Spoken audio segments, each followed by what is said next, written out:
How are you guys doing?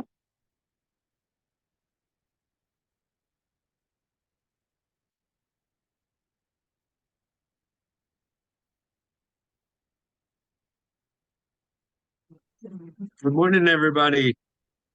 Why is it morning? Because I just woke up. Oh, okay.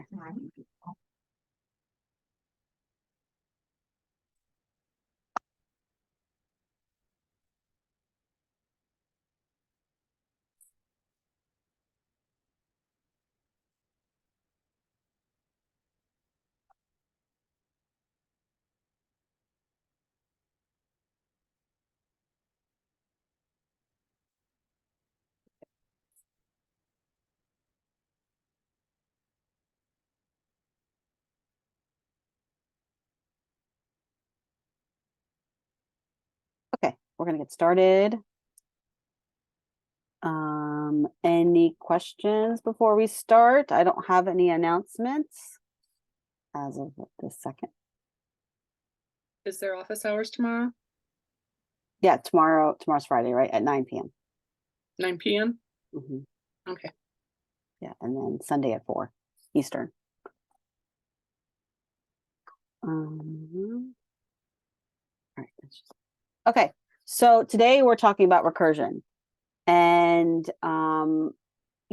I think that recursion is one of those scary words that people hear and get really perturbed about it. Recursion isn't scary. It just takes a little bit of time to wrap your head around it and just be patient with yourself. It is essentially the concept of recursion is that you're calling a function within itself. Okay. It's kind of like a while statement. So when you do a while loop, you continue to do something until a certain condition is met. A recursive function is that you repeatedly call that function inside of the function until a certain condition is met. And I'm going to explain all of this again. But that's the difference between like a while loop and a recursive function, is that a recursive function will call itself inside the loop until a certain condition is met. Okay, so at its simplest, recursion in Python refers to a concept where, like I just said, the function is calling itself. This may mean that this may be confusing, but it's a method often used to break down problems into more manageable pieces, allowing your code to be more readable and easier to understand. Okay, so why is it important? Why is recursion important? There are advantages and disadvantages of using recursion, and we're going to go through each one of those as we go through examples. Understanding the concept of recursion could be likened to grasping the secret code to a weapon, right? Or the combination to a safe. It enhances your coding repertoire and equips you with tools that simplify your code from very complex pieces of code to much smaller code blocks. I think that learning recursion allows you to write cleaner and more concise code, iterate over data structures more naturally, that you think about how it's compared to how the human brain actually functions. So you're passing along that same thought process to your code. And you solve complex problems by breaking them down, like I said, into smaller pieces.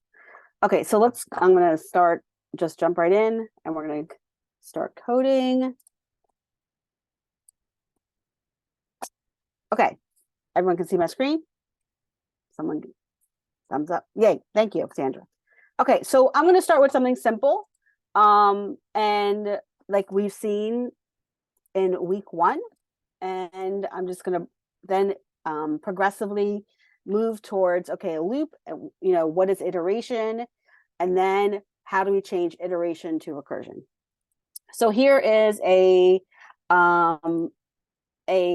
print statement, I have flowers is a list of 1, 2, 3, 5 objects, and I'm going to print those objects. I'm not using any kind of loop. I'm not doing anything special here. I'm just literally calling objects 0 through 4 using their index number. Okay, so if I run this, I'll see five objects, right? So all I'm doing is doing a simple print statement for every object in my list. Okay. Any questions there? Cool. So obviously we're using the same pattern here 5 times, and it's a little cumbersome. A lot of times you don't know how many objects are in your list, so this doesn't make a lot of sense, right? To do your print statement like this. I mean, everyone here is a little bit more savvy now and understands how to loop through a list. So can someone come off mute and tell me how to loop through this list and print?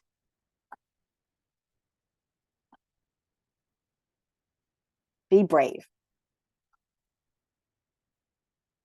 For I and flowers, print I. And then what do you want me to do? Print I. Okay. Like this? Yep.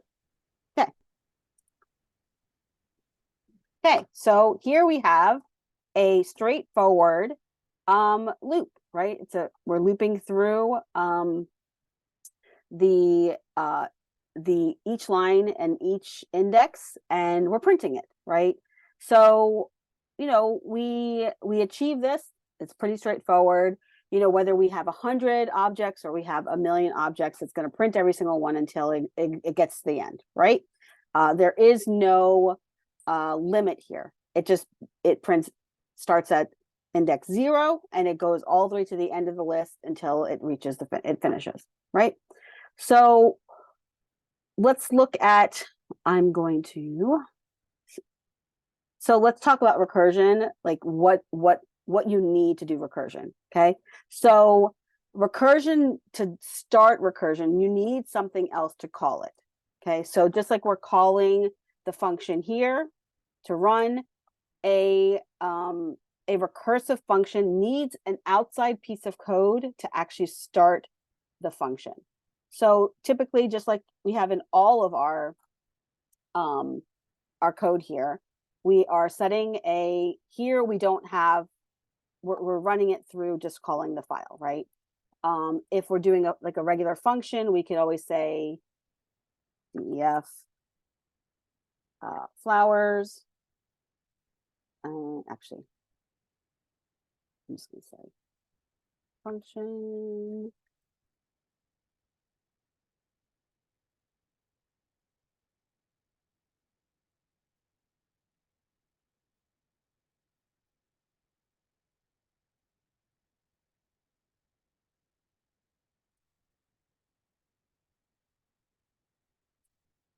You need parentheses next to the define function. Yeah, I know. I'm just like, okay, and that was Christian. Okay, cool. So here we would need something to call this function, right, for it to run. And that's what I mean by it needs something outside of it to run, right? So this would be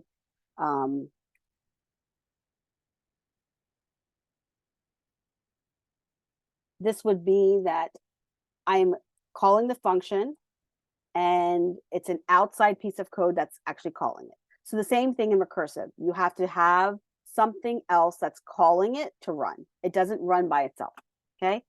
Then we have to define a base condition.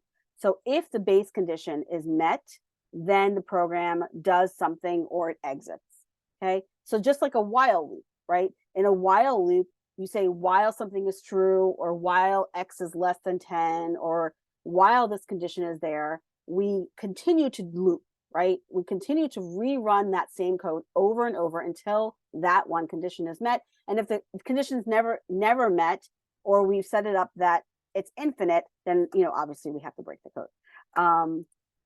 So having a base condition in recursion is a crucial concept. It defines the point at which the recursive function, meaning calling itself, stops.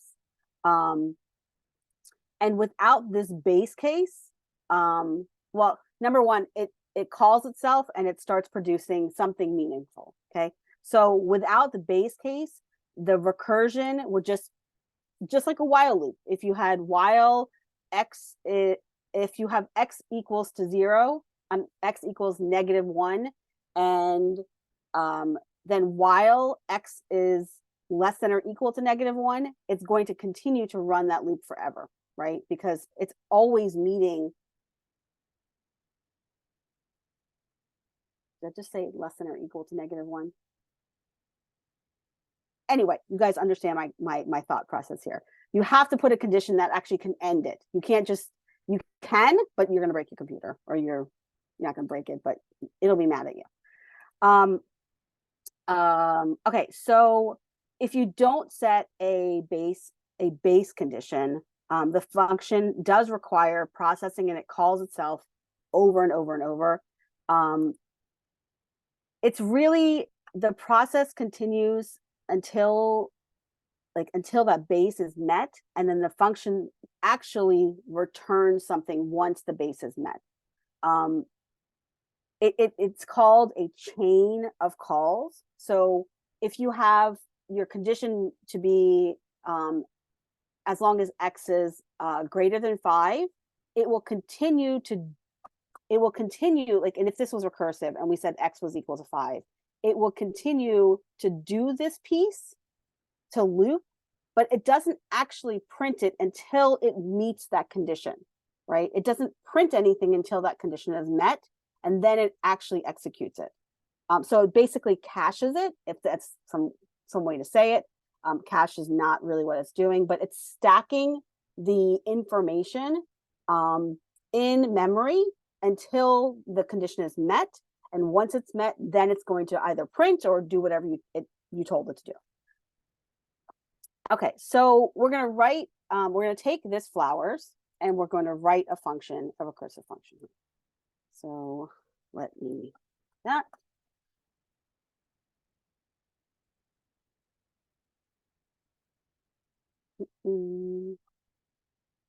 Okay. So I have here, I have my print flowers recursive, and I'm taking into parameters flowers and index. Okay, so in flowers is right here, so I'll move this down just so it's all together. Okay. Now, so I'm going to, when I call this is my base, my index is my base. So if index is less than the length of flowers, I'm going to print. Okay. Then I'm going to call my print flowers recursive again, right? So I have my function, and then I'm calling that function within itself, as long as the index is less than the length of my list. So then I'm moving to the next index number. Okay, so index plus 1. So I'm moving over one object. Okay, and then I'm going to do the same thing until my condition is met. So in this code, you have print flowers index, the statement inside the conditional check. So right here. So your conditional check. When the recursion reaches the base case where index is no longer less than the length of flowers, okay, the print statement the print statement itself isn't executed until that base condition is not met. So during the unwinding process, as the recursive call returns, the primary purpose is to complete the recursion by returning from, it basically starts here at lily, then it goes to tulip, then it goes rose, lavender, dandelion. Then the condition's met. So then it goes backwards. It goes dandelion, lavender, rose, tulip, lily. It has to unwind itself. Okay. And then it prints. So let's run this. I'm going to set my base to 0.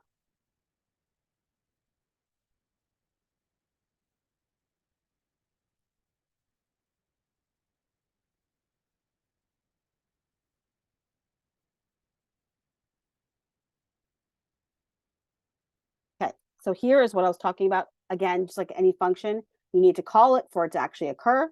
We're setting flowers as our list, and we're setting our base to 0. Okay, so if the index that we're on is less than the length, meaning that it's less than 1, 2, 3, 4, 5, right? So there's 5 objects in my list. So as long as my index that I'm on is less than flowers. Okay, so then we can run this. Okay, I'm going to run it. And it's going to, oh, what did I just do? Why did it thing? Oh, let me see. Okay, so here we get the same exact result. Okay, so by doing it recursively, we're getting exactly the same result as this function, the regular for loop, but instead of just doing it infinitely, we're giving it conditions to start and stop. Okay, so we're going to go to something a little bit more complicated, and I want to talk about like the difference between like what is the advantage of using just a regular for loop, like just you know, some kind of condition, like some kind of loop, or using recursive. And there's a lot of advantages and there's a lot of disadvantages, because it's putting, when you're running recursive, it doesn't do anything until the base is met. So it's saving everything in memory. So if you have a large data set, you don't want to use recursive. James Holloway. So in the case of a larger data set, then it would be slower for the time frame from start to end time. Yeah, and so that's where everyone here knows what Stack Overflow is. The term Stack Overflow comes from recursion.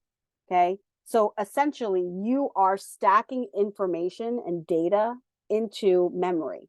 Okay, and Stack Overflow, you will get, if it is using too much memory, you'll get a Stack Overflow error. Okay, and that's where the website got its name, is that you've put so much into memory, Python can't run anymore. Okay, and in that sense, recursion isn't your solution. Okay, because then, you know, it's like if you're slowing your computer down to the point where you're filling up your memory, the temporary memory, then, you know, it doesn't make any sense. It's used for like simpler, smaller pieces of code, and you know, this is why big O comes into play, and evaluating what your big O is. Now here, the big O, can someone tell me what the big O for this function is? You can just come off mute.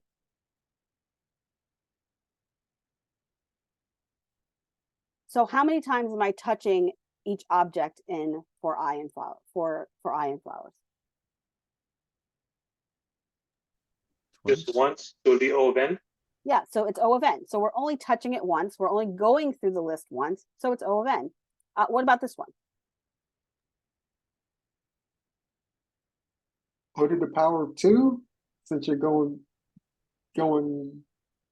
over it, what, twice, I believe? You're only going over it once, right? So you go over Okay. it the same exact time, because if the index that you're on is less than the length of flowers, then it does this, right? And then it does the recursion. So you're still only touching the object, like taking it from the list once, right? Still, so it's equally O of N, both of them. Now, again, depending on what we're trying to do, we don't have to keep the location of where we are intact, because we're not going back to it. So it's this kind of recursion. So this recursion is important when you're thinking about gaming, right? So if any of you guys have played that bubbles, it's called ball sort, where you have like 3 tubes and you have to move the balls, the colors to the right tube. Okay, so say you're in a maze, right? Human logic would be that if you're walking through a corn maze and you follow one path, right? You get to the end of the path and it's not the exit. You have to remember how to get back to your original spot. That's like recursion, okay? It's keeping the memory of where the object is in place so then it can backtrack to where it started. Okay, think about, I'm going to show you an example of something that's like ball sort of how the memory works and how we're going to set up the code. Okay, so let's go to, I'm not going to do Fibonacci because Fibonacci is in the homework today. Okay, so let's reverse a string. Okay, so we have a simple string and I want to reverse it. Okay, so here,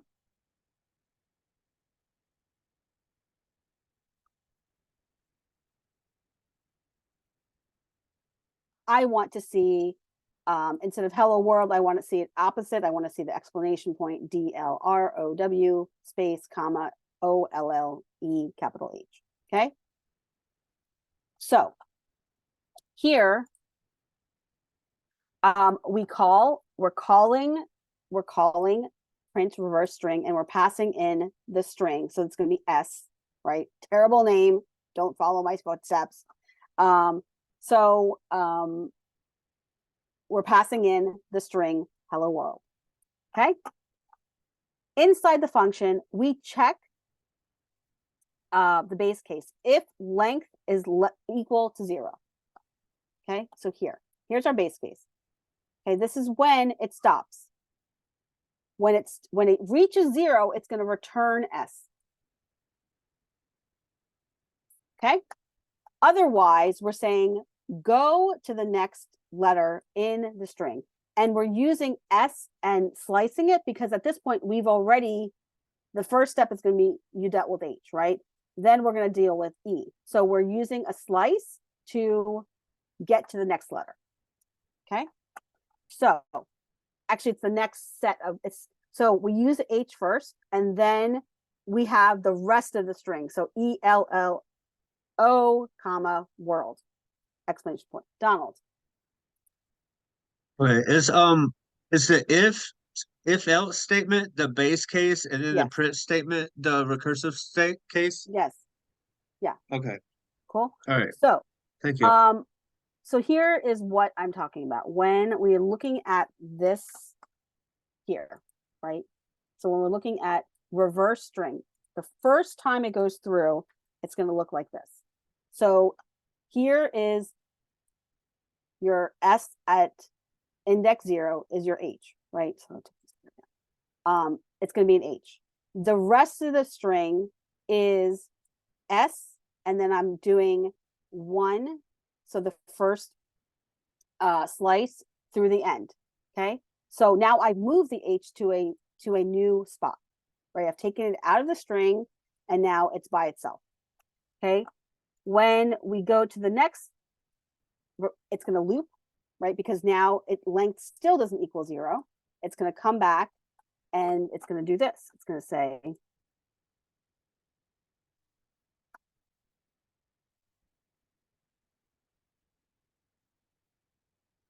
okay.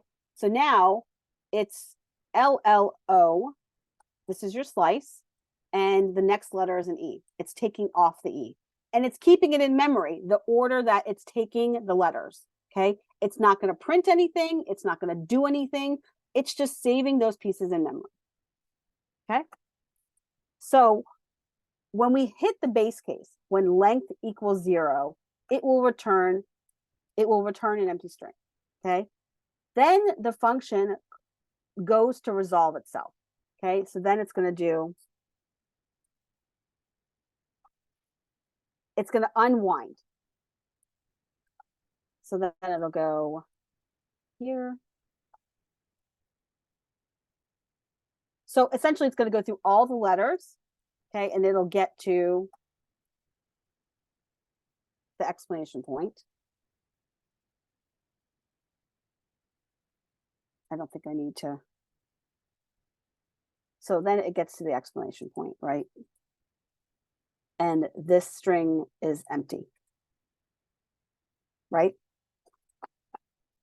Then it will resolve itself.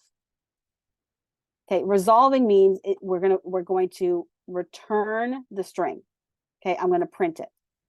So then it's going to go exclamation point. It's going to go to the D. It's going to go to the L, the R, the O, the W, and it's going to create a string out of those letters that you have saved then. Okay. So let's run this.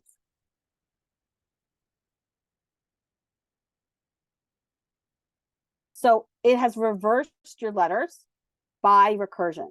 So again, it doesn't print anything until it goes through all of the letters, it saves each one and the position it's in, the index it's in, and it's like stacking it, right? And then it goes and it says, oh, okay, I'm ready. My base case has been met. Now I'm going to print. So then it goes and it finds the top of the stack is now your explanation point. Think of a Pringles can, right? It's first in, first out. Yeah, last in, first out, right? So you take when you're stacking stuff into a Pringles can, you have to take it out in order, right? So it's stacking this information into its memory.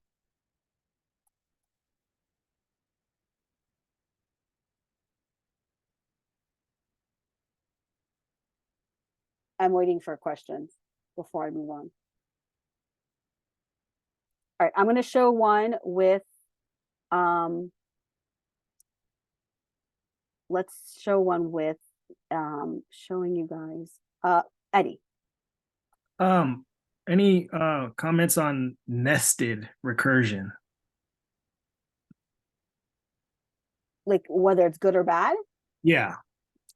It depends on what Imagine you're it's doing. bad, but yeah, go ahead. You really don't want to. Well, you can. Again, it depends on what your data is, right? And how many iterations you're going through, right? And what you're doing with it. So it's a matter of, hey, like you have to think through the ramifications of if you're doing a nested recursion of how many iterations and how much you're going to be saving in the temporary stack. And again, it could be the solution, and many times it is, right? But it may not be. Okay, so I want to show, I think I have, oh, here it is. Okay.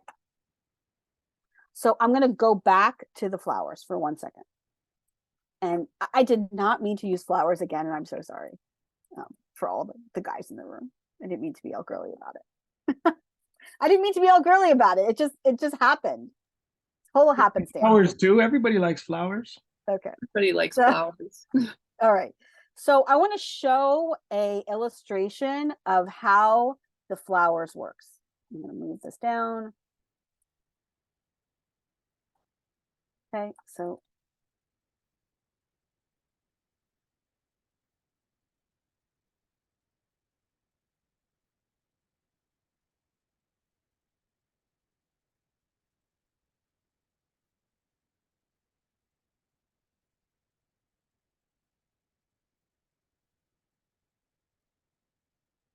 okay. So let's see.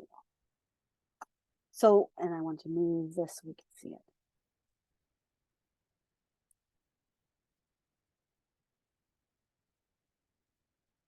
Okay, so it's going to hit Lily, and I've told it to print it, right?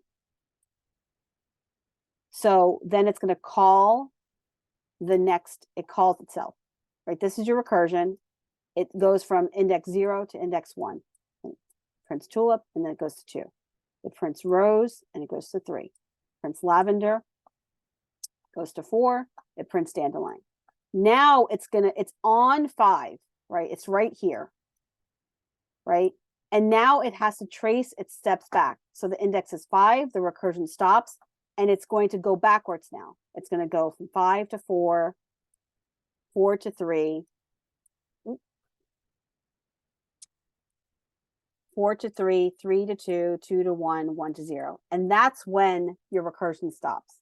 So that's the difference between just a regular loop and your recursion, is that it's going to go through it. It's going to do what you told it to do, but then it tracks itself back to the original space. Think about when you're searching for files in your, like on Mac, it's the Finder, and on, PC, it's your Explorer, right? So it goes into one folder, right? It doesn't find it, right? So it tracks back. It goes into the next folder inside. It goes deeper and deeper and deeper. And if it gets to the end and it still doesn't find it, it has to find its way. It has to know how to, the memory, like your Python needs to know how to get back to the original main folder and then tell you it didn't find it, right? It's going to go backwards, and then it'll go into the next folder. It goes one deep, one deeper, one deeper, one deeper, right? And then it still doesn't find it. It has to know how to get back to where it started, so then it can go to the next file folder, right? So here, if I say find something, right, it's going to start here. It's going to look in this folder, right? And then it reaches, there's no files that are outside of these two folders. So then it goes into this folder, and it goes into week 8, day 1. And then it says, hey, is this what you're looking for? Is main, is style? No, right? So then it has to go backwards, right? And it'll close it. It'll open this one. It'll say, is it index? Are you looking for this one? Are you looking for this one? No, I'm going to close it. I'm going to go from reviews to lesson, and then go back to HTML. Then I'm going to go into my Flask project and do exactly the same thing. But it has to know how to get back to this spot, and then go back up, and then go back up, and then go back into your main folder, right? It has to. So when you're talking about this kind of memory, like if you're talking about thousands and thousands of pieces of data, you may not want to use recursion. But in the case of a file folder, right, it's just going through and it's looking for, hey, are you looking for subarray, Mac subarray solution? Okay, is that it? Oh yeah, it is. So then it gives it to you, it opens it, but it still has to navigate all the way back to the main folder, right? It doesn't just stay there. It navigates all the way back up. Okay, so okay. So let's talk about, I want to show you guys, I want to talk about recursion versus iteration, and think about that a little bit. Okay, so if a problem can naturally be broken down, then you want to do that. You want to use recursion versus just a regular loop, because you want to, in most cases, you want to provide some kind of stopping point. Okay. I thought I saw a hand go up. If the problem exhibits mathematical structure that could benefit from keeping, like okay, so I have to add 2 numbers and then keep that and then add it to the next number, right? Just like Fibonacci, right? So a Fibonacci, someone want to come off mute if they know what a Fibonacci is?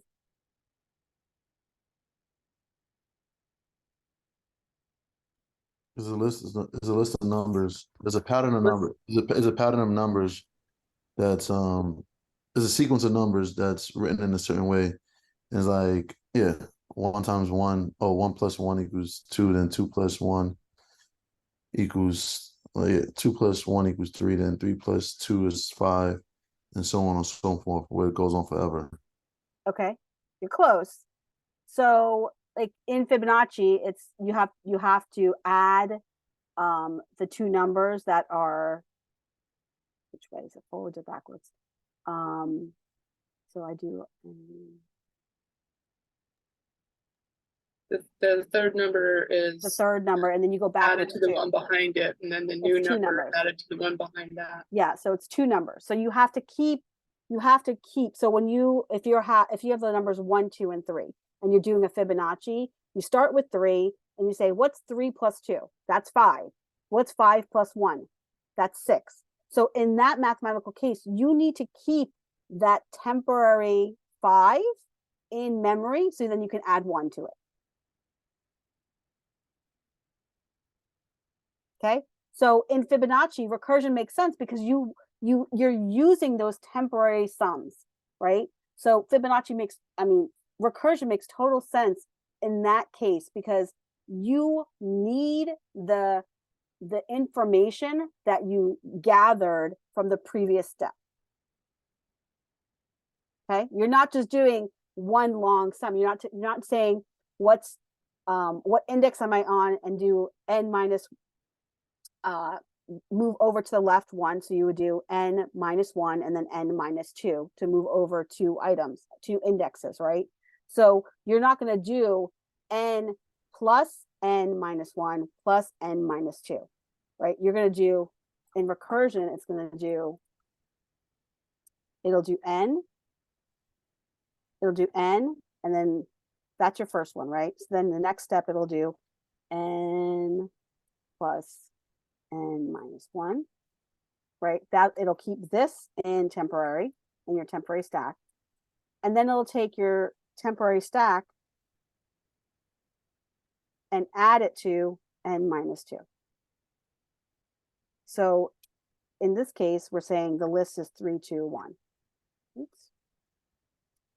Okay, so n equals 3 here, right? So then it'll do 3, and then this becomes the temporary stack, right? So then here, this is going to be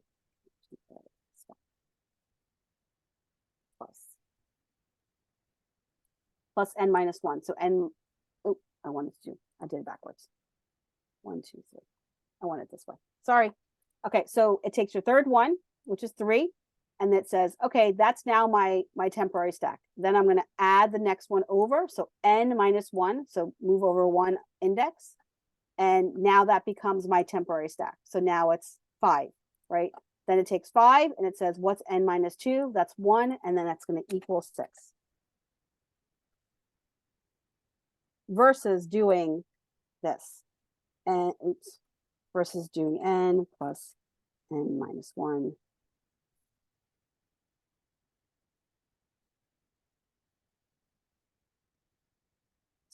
Versus doing this, which is also, of course, 6, right? But it's keeping this sum in your stack as memory. And you could use this for anything. Like if you're I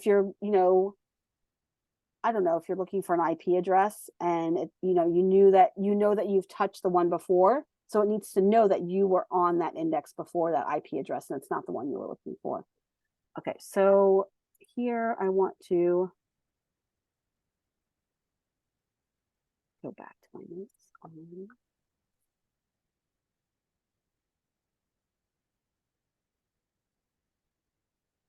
Okay, so I want to talk a little bit about you will encounter the Stack Overflow if your data or whatever you're iterating through is too big.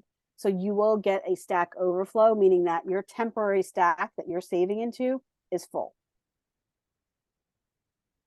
Okay, in that case, if you are getting a Stack Overflow, then in that case, you would just do a regular loop or a while loop and do it that way. Okay, so let's look at, so I'm going to do an example with a nested loop. It's actually a nested list, not a nested loop.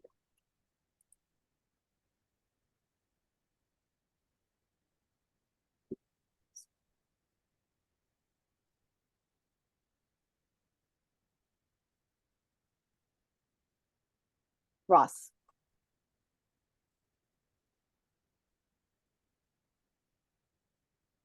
In the video, the guy was he was multiplying Mhm. in the beginning. He was saying like n times n minus 1. So is that something different, or Was he doing Fibonacci? he may have been? Sandra's shaking her head. I'm not sure.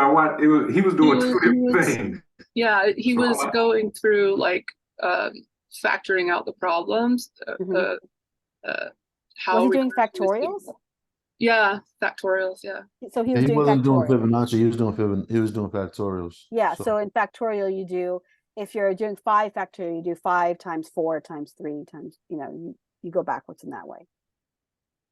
Okay. I don't want to do a factorial demonstration because it's part of, I think factorial is in your homework. Right, so it's the same concept, right? You do 5 times Oh, 4 come times- on. What, do your homework? No doing homework. Okay, so let's consider a scenario where recursion is a better choice over iteration, searching for an element in a nested list or array. Okay, often you encounter tasks like this, searching for. Okay, you remember we did the dictionary. The wasn't the laptop one where it's nested dictionaries? That was laptops, right? Someone remember? Yes. Yeah. Yeah. Yeah. It was Yeah. nested dictionaries.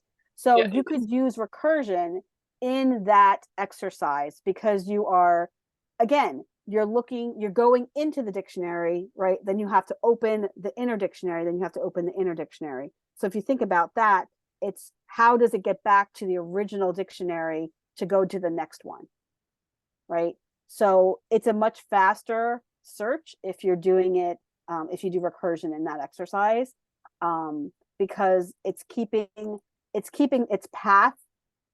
It remembers its path and it goes, and it only does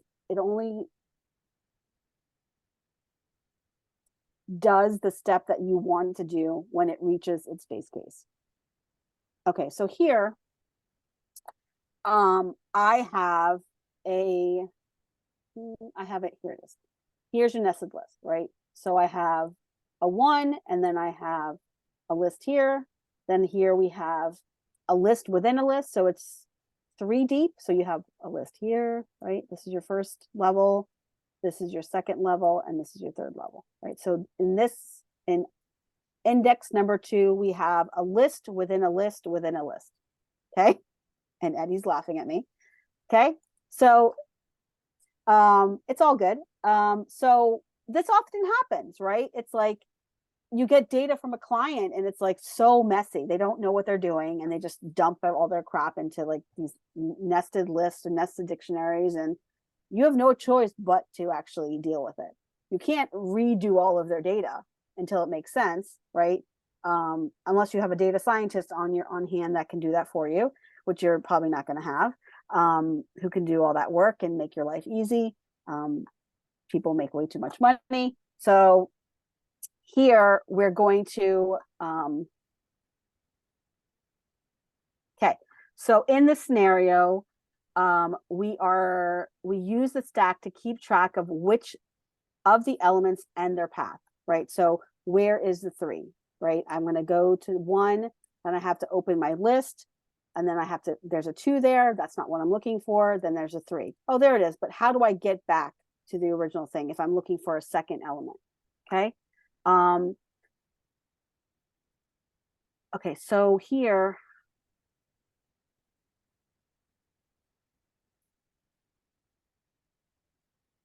I'm going to put up a,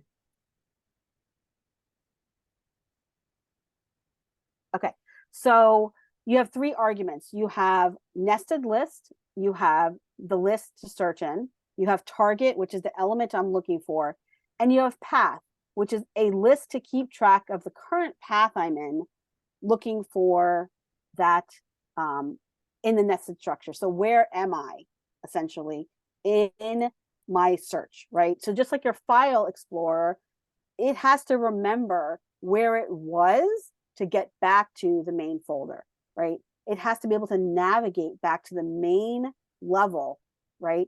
To then be ready for your next search. It doesn't stay at this deep 6, right? It's going to go back to index 0 and wait for you to call another call. Okay, so then it iterates through each element in the nested list. So here's your nested list. So we're doing for I an item and enumerated, which means that if it's a nested list, I can access both items in that nested list. Okay, so by doing enumeration, if the current item is equal to the target, it returns the path to that element that is the current path extended with the index I. Okay, so here. If the item is another, so if, okay, so say we're on item, right? And it's another embedded list, it has to recursively call it so it can get into that list, right? It can't just say, okay, hey, I have a list here and I have a nested list here. How does it know what to do, right? Does it know that, hey, I just have a list here? It doesn't know what to do. So you have to tell it, hey, I want you to go inside the nested list. The function continues to search through the nested structure until it finds the target or it exhausts it gets to the end, right? If you're looking for the number 11, it's going to start at 1, then it's going to go to 2 and 3, and then it looks at 2 and 3 and says, no, that's not it. Then I'm going to move to this index. I'm going to index 2, and then I'm going to go, it'll see the number 4. It says not 4. Then it has to say it's at 5 or 6. Go back out to this and say, oh, I've already looked at this. So now I need to jump to the next one. Because it remembers that it's already seen this list. Okay, so let me run this. Terminal though. Somewhere.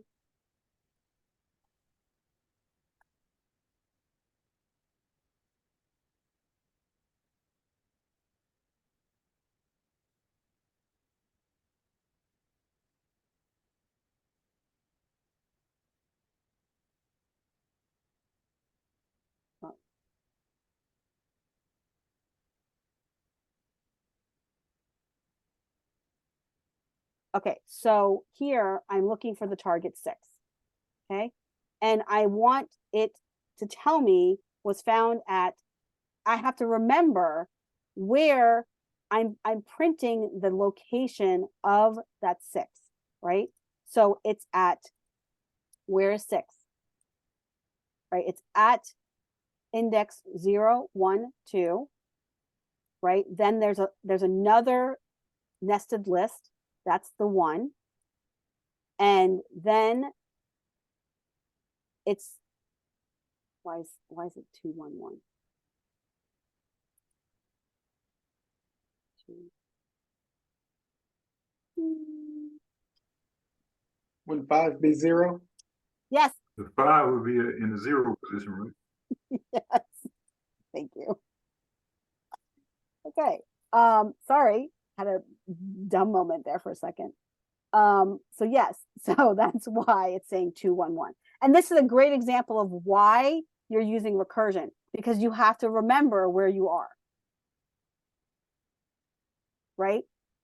And again, if you did a traditional loop, you're not necessarily, you will get this information, but it's going to take it a lot longer to find it. Okay, so someone want to take a gander and guess Wait, the I'm big L sorry. on this? I'm sorry, can you tell me why 5 will be in the 0 position? Because that's the index number? Hmm? Someone said 5 will be in the 0 or 0, 5 will be in the This is 0. 0, right? Yes, So why? 2 is this whole thing, right?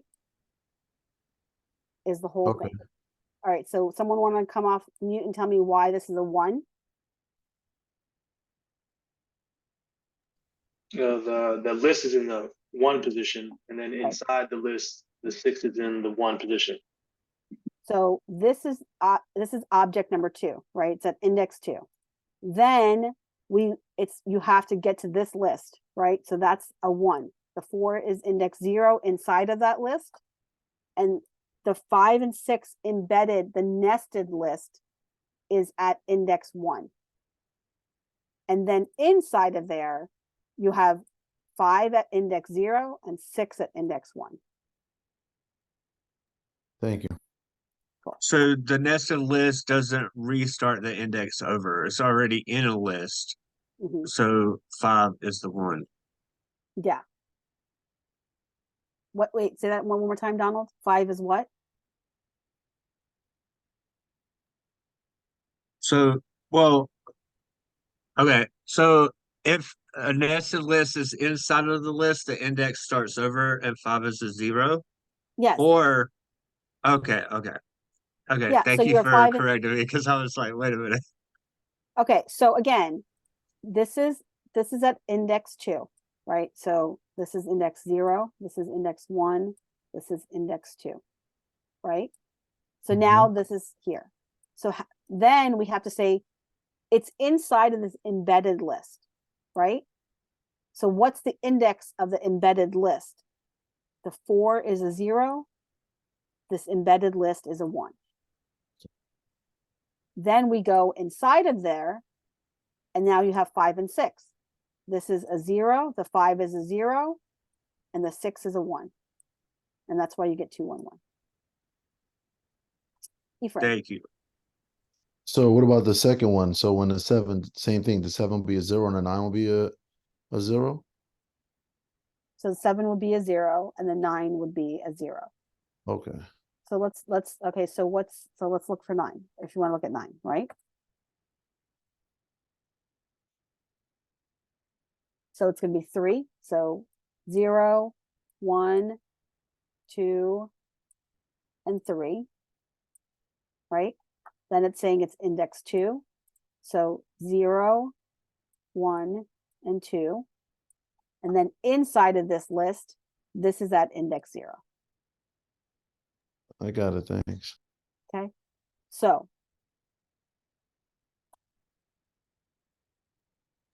Hey Asha, can you tell me what the enumerate means again real quick on line 81? so I want to go through because it's nested loops, right? I want to look at, you remember how in dictionaries we have a key and a value?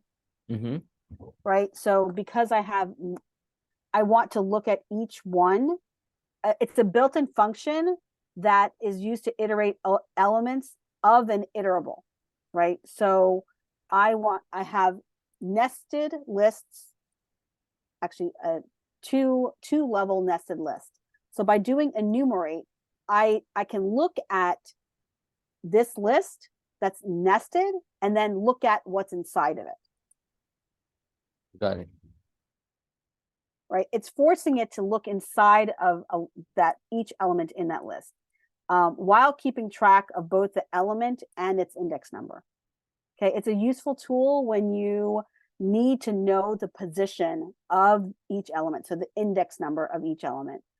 It returns an iterator that produces values. The first value is the index of that element, right? So it's good when you have to know exactly where that element is.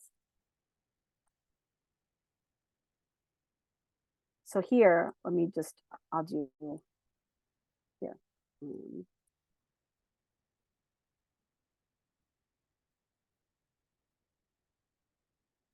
If I do fruit equals, apple.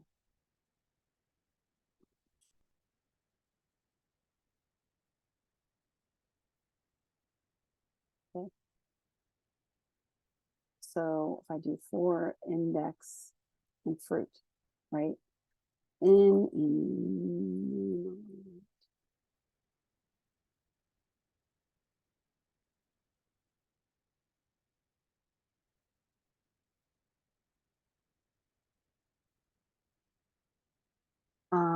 Print F string index, curly bracket index, and then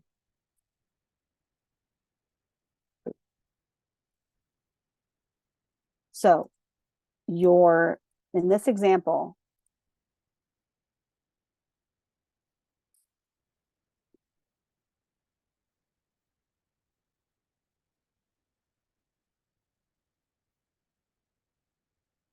this is your index number, and it's required when you're doing enumerate, and then fruit is your iterating variable. So when you do like a regular for loop, you only do for I in fruit, right? So here we're adding index and we're adding enumerate. So your fruit is your iterating variable. Index is obviously index number. And then I'm printing index and fruit for each one. So it's going to capture the index number and tell me what index number it's at.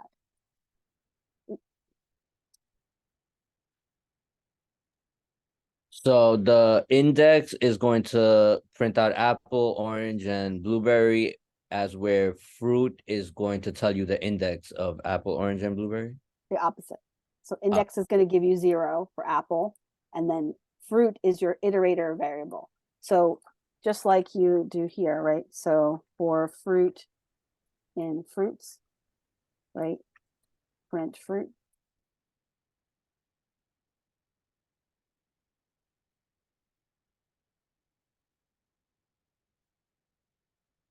So here, fruit is your iterator variable, just like this is, right?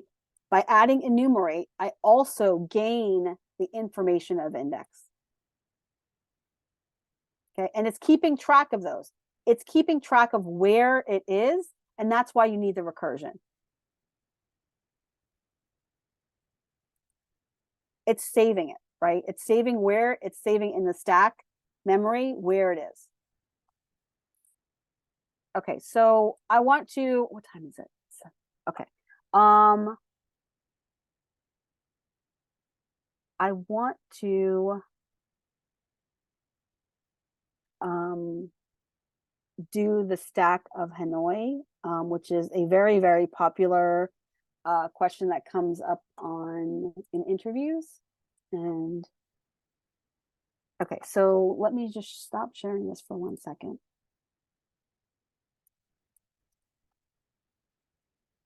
Open.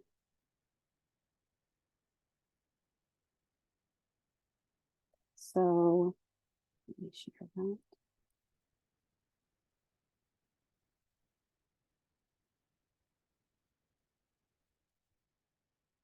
Okay, so this is a really, really popular question that you get asked quite a bit.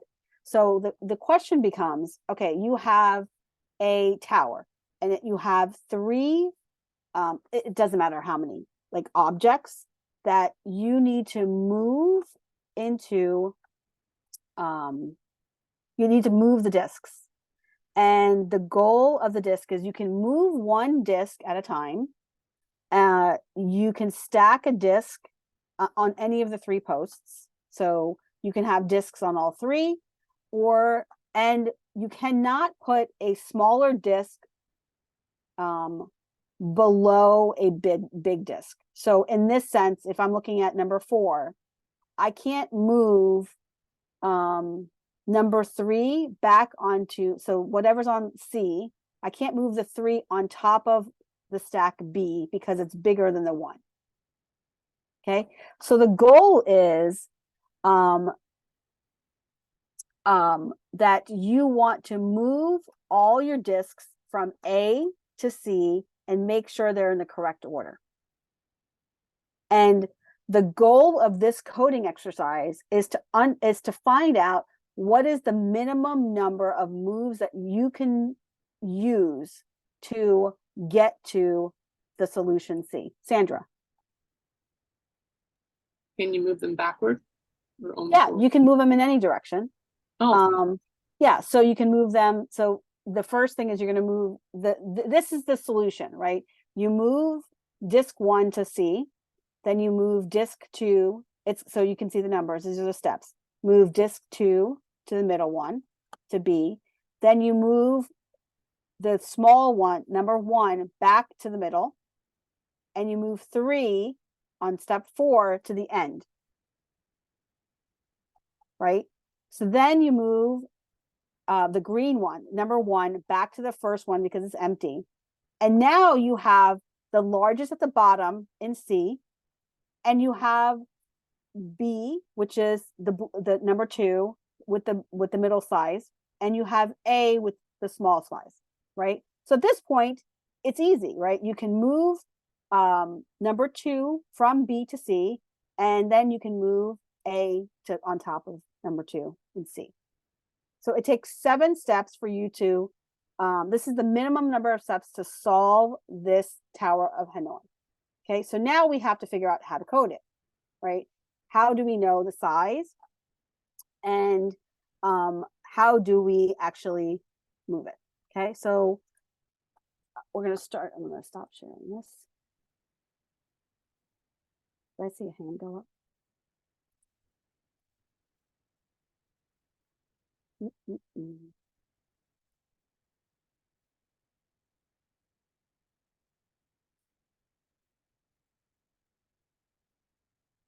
Okay, so I'm going to start off with some pseudocode. Okay, so you have function move disk. You have n, which is the number of disks, and you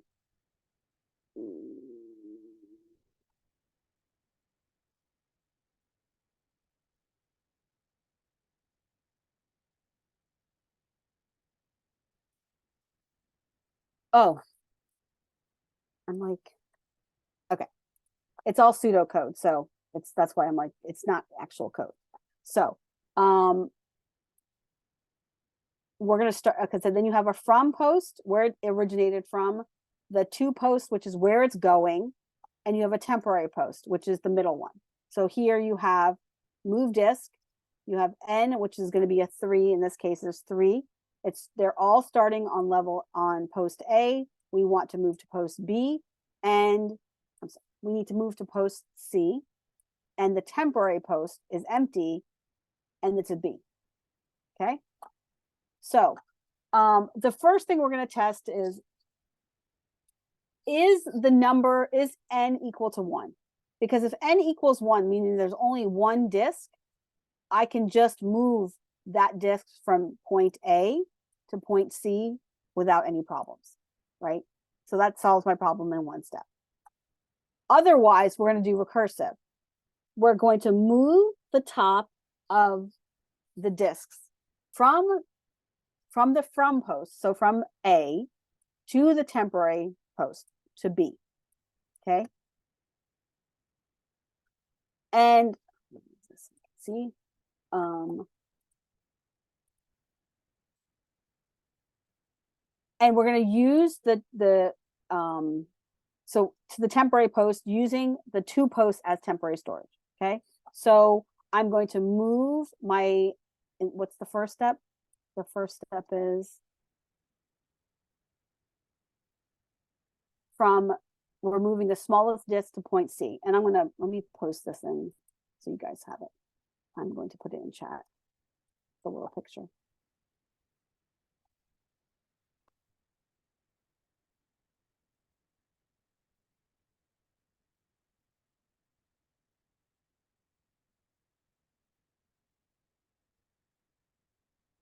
Okay, everyone can see that? Okay, cool. All right, so we're going to move from the top disk to the to post, which is C, right? And we're going to use it as temporary storage. So that's going to be our first move. Then our second move is to move the bottom disk. Okay, so even if there's more than one disk here on point A, I'm going to move that to point C, right? So then I'm going to move from the bottom disk from the from post to the to post. Okay, then we're going to move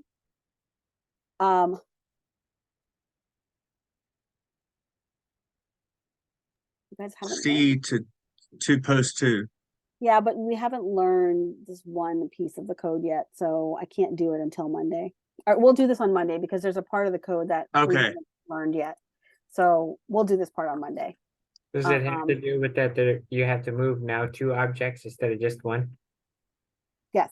Okay. So we'll do that on Monday because we haven't learned that part of the code yet. And I'm like, oh, I'll just do it. Okay, I'll do this part on Monday. And we'll go through it. Okay. This is a heavy concept. Okay, but try not to overthink it, but just think about making sure that you have a base case in all of the recursions. Just think about, hey, when do I want it to end and what do I want it to do when it ends? Okay. Typically, if you're in an interview, the interviewer would tell you, hey, you can use recursion. Some people do not like you using recursion. So it really becomes a question of that person's preference. Okay, I want to talk real quickly about real world scenarios.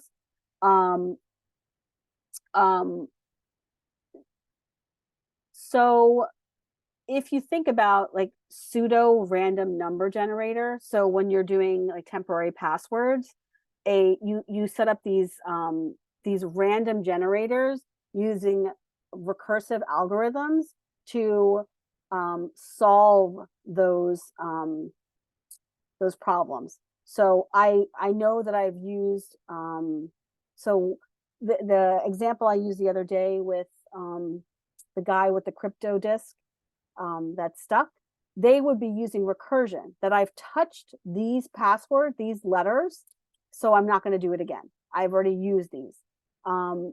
In data structures, you often use the Fibonacci, which is that, you have n and then you do n-1 plus n-2.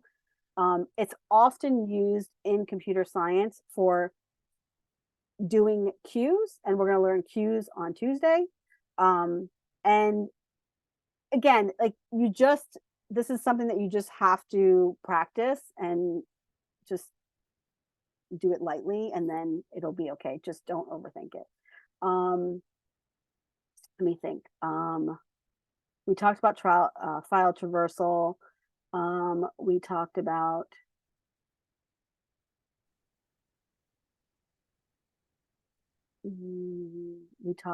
you guys are going to do, the video had factorials. So factorials, you always, anytime you have anything to do with factorial, you always use recursion.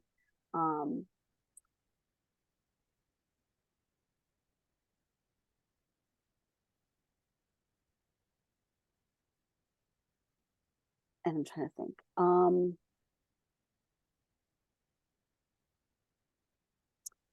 And then I'm going to stop sharing for 1 second. I need to find a Fibonacci. Can somebody? I'll just do it. It's fine. So the recursive algorithm for Fibonacci, when you illustrate it, becomes the what's it called? Sorry. John will put it in chat. The spiral. Oh yes, did he find it? Did you put the code up? I wasn't asking for the code. Such a ding-a-ling. This is what I'm doing. Sorry. It's okay. There you go. Okay, so let me open this.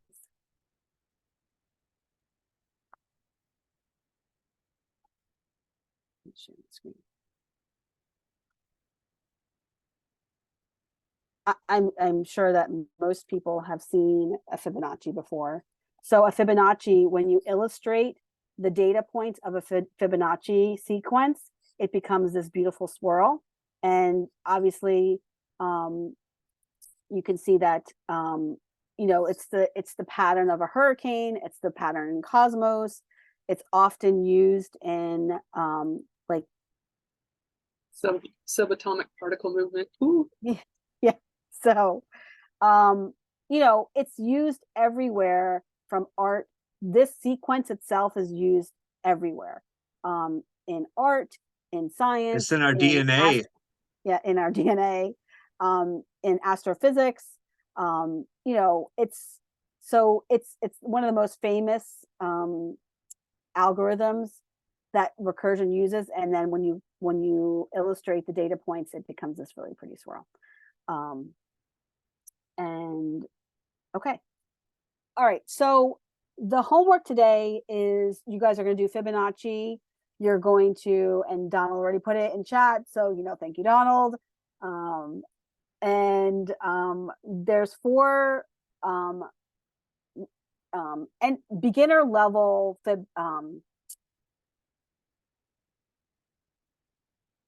recursive algorithms. It's not meant to be like super hard. I want you guys, if this is something that's a little that takes time to learn, please Google. It's no problem whatsoever. But what I want you to do is get used to what the code is doing, right? It's not meant for you to be able to like, hey, go. This is not like a for loop, right? Where it's as straightforward as a for loop, but it's really meant for you guys to please Google it, use ChatGPT, and like understand what the code is doing. And we're going to use recursive many, many times between now and December 14th. Okay. All right, we're going to break until 7:55. And then who was in it was Eddie's group was in the main room, right? Your group 6? Yes. Group 6. Okay. Anyone want to volunteer that hasn't gone to be in the main room? Paul, you already went. And River, are you raising your hand? Okay. All right. So This one. all right. So let's do group 4. Who's in group 4? Donald, Christian, Kevin. Okay. Yeah, let's I'll be raise- out, bro. Yeah, What? we'll say. Yeah, I was gonna say. Actually, I'm in group 5. I'm in group 5. My bad. Okay, do I need to say go back to sleep? Okay, so Niaz and I'll do roles while you guys are on break. And Kevin and Christian Toro, I believe so, right? Okay, the 3 of you guys. All right, so I'll do roles while you guys are on break. And I'll be in the main room if you guys have questions. I'm sure you do. I have questions.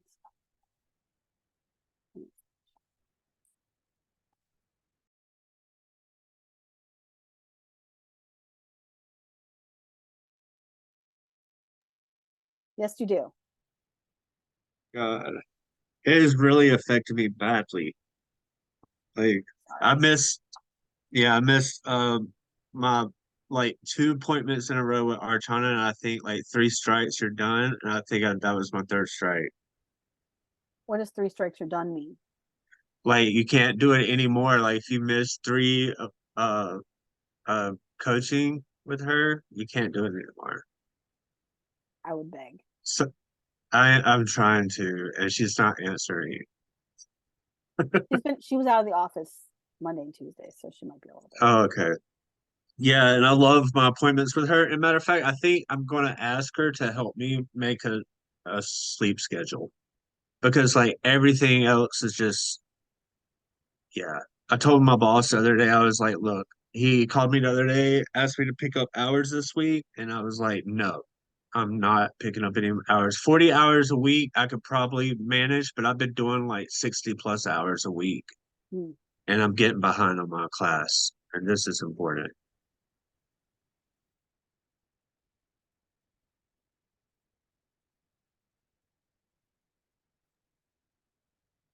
How are you doing, Peter? Best advice I can give is you gotta work to live, not live to work. The to-do app, my website works, but my unit tests are failing. Oh, you don't. So to the to-do app, you don't have to do the unit test. oh, Okay, great. I just have to make sure the website works. Yeah. Oh, wow. Okay. Thank you. You're welcome. All right.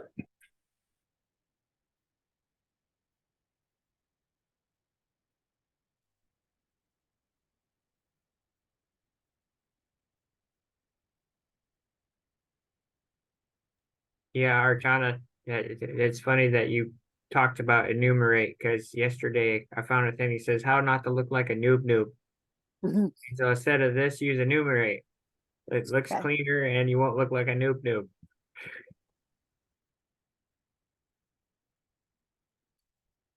It's okay. It's okay. It's okay not to know. I mean, I think it's something that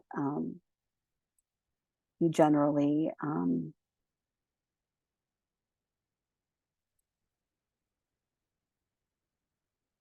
you know.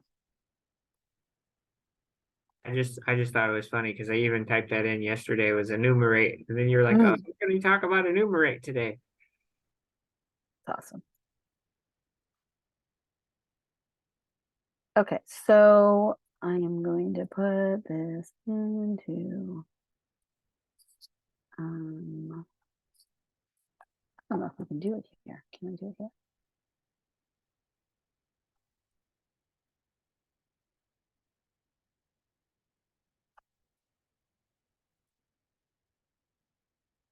Nope.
Asha, quick question.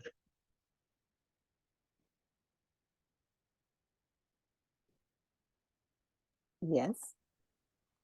For the groups, Mhm. would wouldn't using Google Sheets be easier? I am using Google Sheets.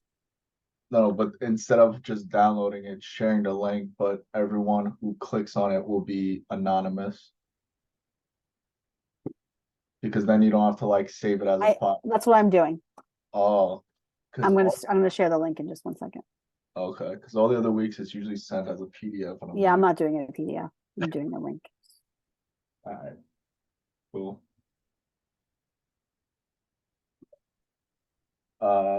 Can you help me with this zoo exercise? Hold on one second.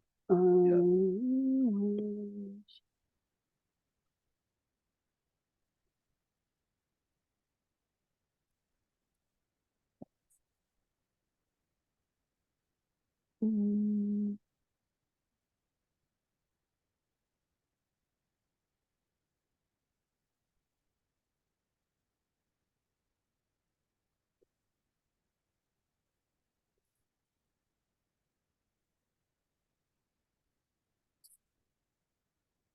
I'll be back in a minute and then we can work on it. Okay.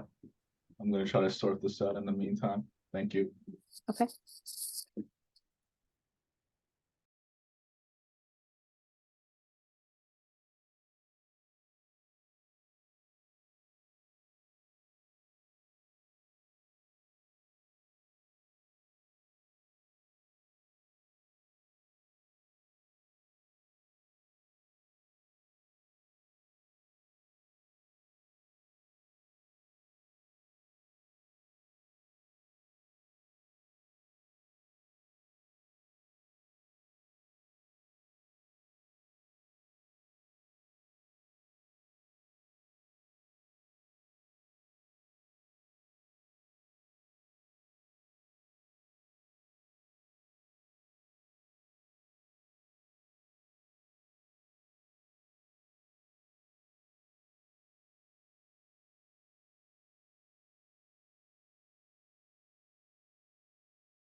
Oh, which one is zoo?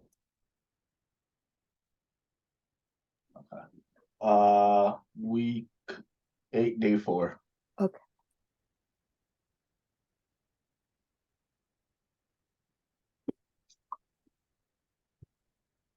Do. Or you want to share your screen? Tell me what's going on. Okay.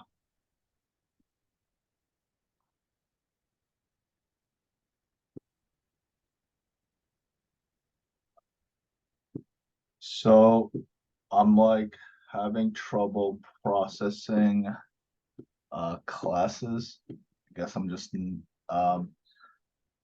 so basically I was trying to figure out how or where to put animals because I know that's what I was looking for. And Mhm.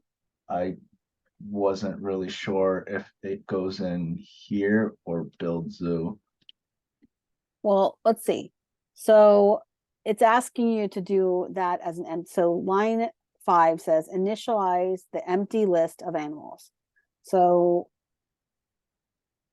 that needs to be an empty list. Because in 6, you're technically the way you have it. We'll go back for 1 second. What are you actually doing there?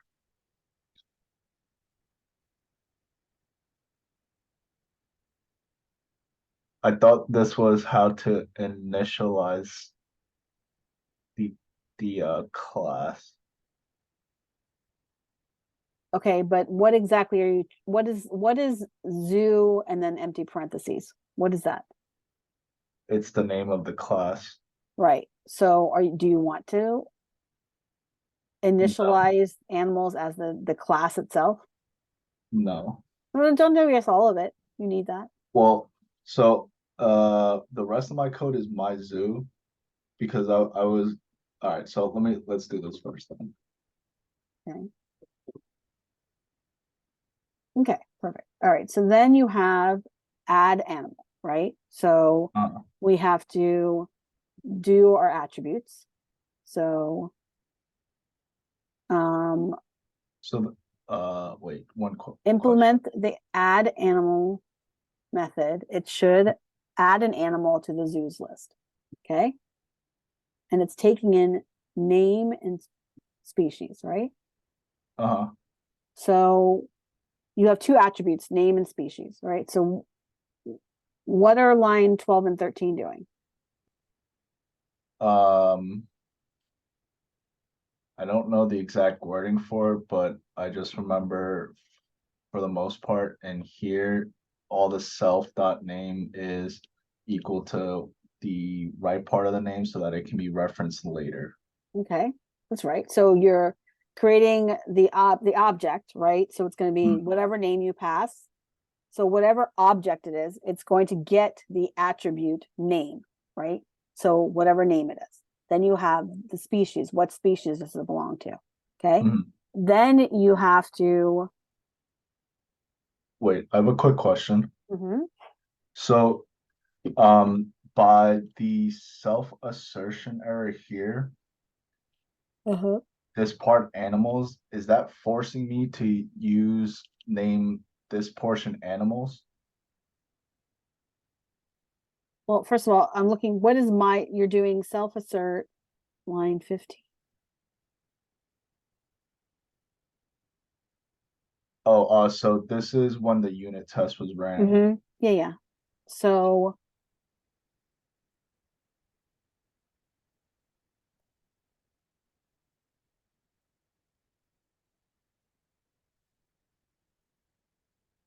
okay, so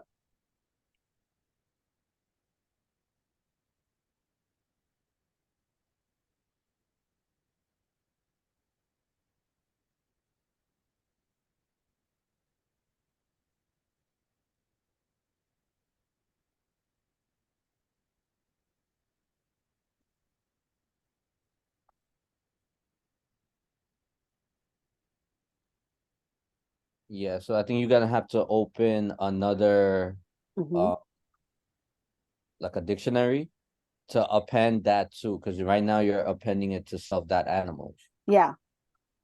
So what we're doing here is that part's right. He's got a dictionary right there. But is it?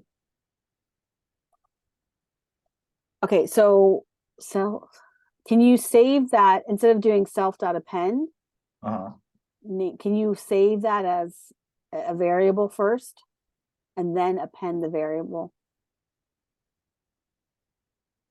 Oh, like do this. Uncomment, that needs to be that you have it commented out. You need that, right?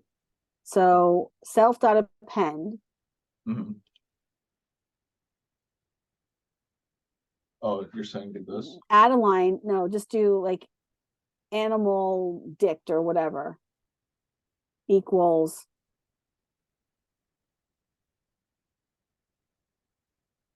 and then copy their dictionary part right there.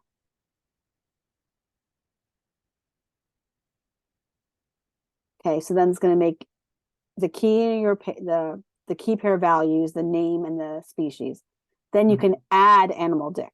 Take all that out.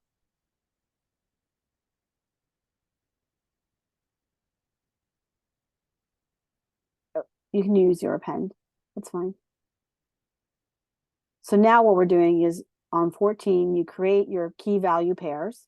And then you add on 15 that key value pair into your animals list that you've created on line 6.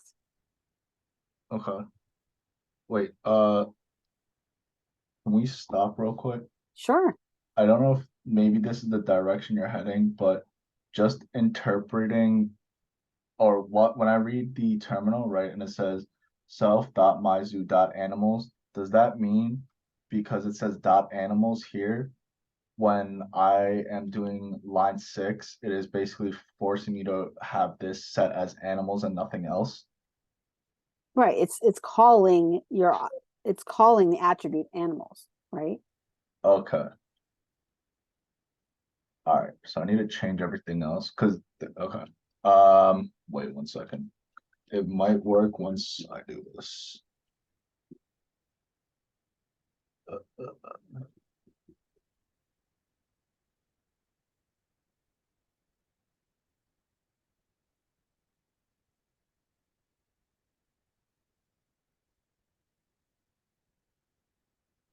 My zoo is the object, right?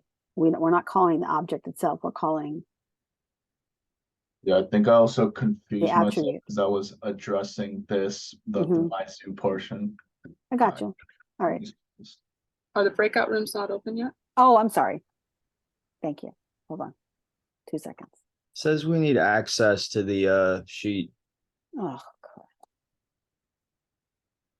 Hold on 1 second. All right, let's do. Where is my sheet? Breakout rooms. Anyone with the link can access. No sign-ins required. I don't understand. Are we in breakout rooms? Yeah, hold patience.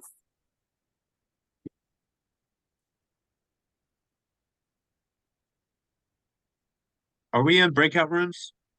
Donald, hold on Yes. 1 second. His audio just might be messed up. Okay, so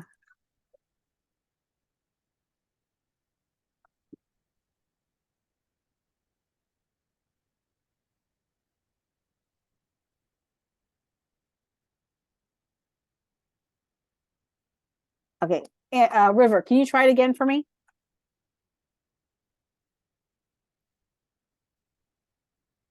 There you go. I see people popping in. All right, now Yeah, I'm good. breakout.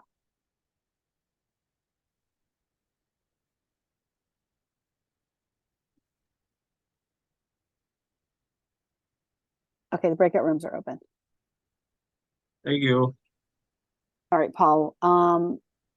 We're gonna have to move to a different room so the group that's working can so you can meet me in room 7. Okay.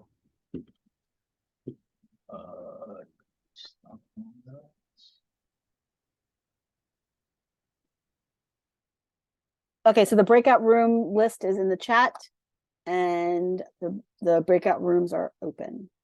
And Paul, you're going to, what's it called? So, he's right there.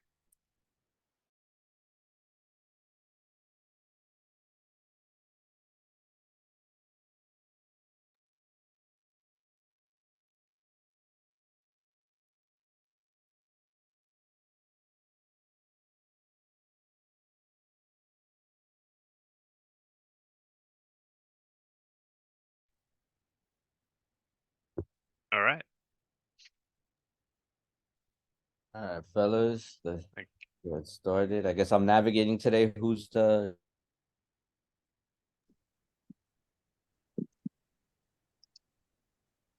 Chris? You the Yeah, I'll be the driver. Okay.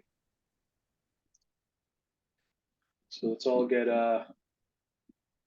everyone have the repo downloaded? Yeah, you want to do the after quiz real quick? For the sake of the recording, maybe we'll do that after. Okay. All right, sounds good. Um, All right, perfect. So I got my repo up here. Let's see what they saying. Some reason it's not letting me go into it. So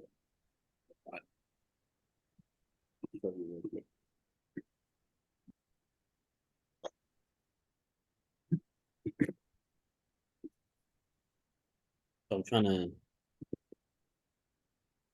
I got it right here. I made a folder. This one, week 9 day 4. But when I CD into it, it's not letting me do it.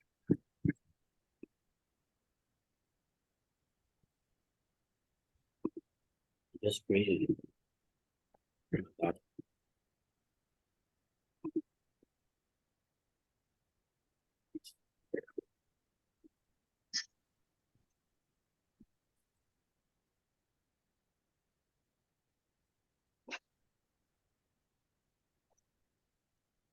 Anyway, I'm solving this one.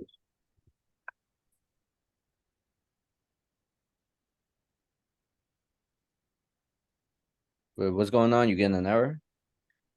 So I'm trying to CD into the week 9 day 4 folder that I just created, but it's not letting me. Did you get clone? But don't I gotta go into it to clone it? It won't let me go into the folder. No, you gotta clone it and then go into it. So clone it into the same folder. You see how on your right you have week 9 day 1. Yeah, but I'm saying, don't I gotta go into the folder and then clone it? Where am I cloning it? I'm just in documents right now. Yeah, is that where you keep all your stuff? Well, usually I CD into the folder that I created and then I clone it. But it's not letting me go into. go. You see where you got open editor, like we're on your left side column with all the folders. Go right under, scroll down and go under practice.py and right click and add folder to the workspace. It's under share. Here? No, not under, right under it. Add folders to the workspace. That option, click on that. And where did you create it? All right, click on that, add that. And now check that folder. There's nothing in there right now. Nothing in there? All right, so double click it. Maybe it'll let you, oh yeah, so okay. So yeah, go down to the terminal. Let me try. Oh, there you go. Excellent. All right, cool. And git clone with the link. I don't know why it wouldn't let me CD into it.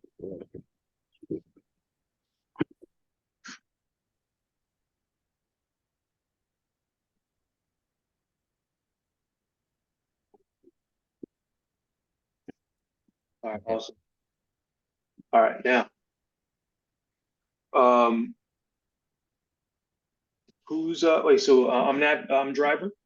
Yeah, you're driving. I'm gonna navigate. I'll share my screen. Yeah. Let me do that now. Boom. All right, we got Kev set up. Excellent. You see my screen? Yes, I do. Let me zoom that in. It's a little small. Okay. All right, so I got the repo. I set it up just like Kevin did. Yep, so it looks like it's saying on the README to follow instructions on the recursion. And then once we're done with the to-dos in the recursion, we're going to push it back. So let's see how much we could get done right now. Cool. All right, so let me look at the file. Sure. Pretty wordy. Yep. like it. Start from the top and go down. Yep. You know. So let's start with to-do 1. Introduction to recursive functions. So the first step is to create a function called factorial that calculates the factorial of a given positive integer n using recursion. So let's do that. So let's create a def factorial, right, and put n inside of it. Okay. Cool, perfect. The base case should be n is 0. So let's put a comment there, just identifying the base case. So let's put a comment and just put just put a comment real quick and put Okay. base case. Oh, I see what you're saying. I like it. I like it.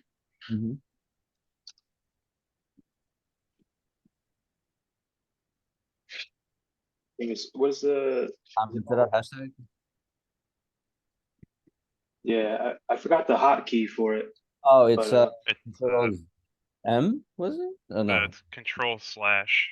Control. I was using Alt just now. That's why I was bugging out. All right, thanks, guys. All right, cool. So let's start, and it's saying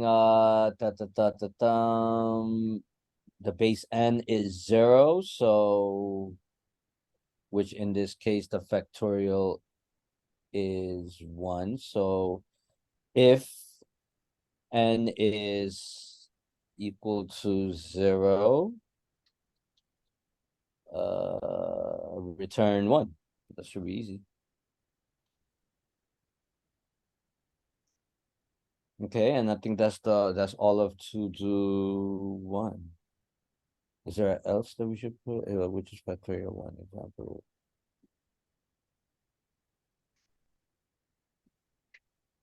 I think we'll have to have an else statement along with if that actually does the factorials. So like you see line 9 it says if they were to implement 5, they would import it, they'd want us to have this done. Oh, okay. At this point, we're not. Oh, okay, got it. Okay, cool. So let's start a else statement. And we're going to use what we learned today in the factorial section, which is sort of like they're gonna go through whatever we input and add 1 to it. So I think the code for that is n. So else return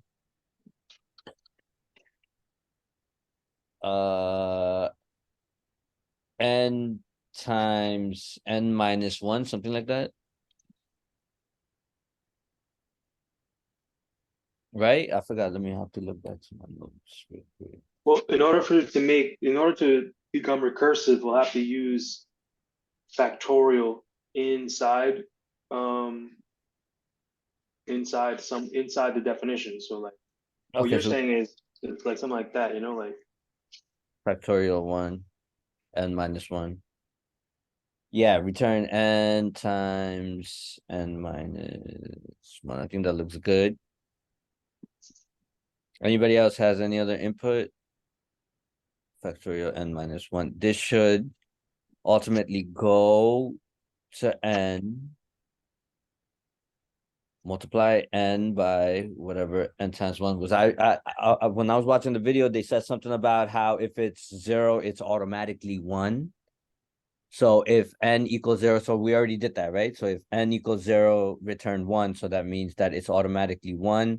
And if n is not 0, then we're going to multiply n times by the factorial of whatever that number we input in the function minus 1. And that's going to multiply it, and that should return it to us in a sequence. So I think that makes sense. Oh, so we need to have something. So if n is equal to 0, It's we going to do this. But there needs to be a condition for like a range, or like if n is right, like if n is 0, it's going to do that. But what about other scenarios where n isn't? n is 2. So on the function we define factorial, and n is 2 is going to return 2 times 2 minus 1, which is going to be 2. So that's good. That makes sense. Right? So it'll be in that sequence. So factorial 5 should return 120. Okay, yes, that makes sense. So what if we put factorial 10? Right? Yeah, that'd be 10 times 9 times 8. Times 2, because it's always going to multiply by factorial n minus 1. So whatever we put, it's going to do. But will it go in that row, in that sequence? That's the question. I could try running it and see what happens. Yeah, can we real quick? So let's call to function, and let's put in call to function and use factorial 10 and see what we get. So it should do 10 times 9 times 8 times 7, and then go give us that answer. Let's see what happens. In the right directory. Yeah.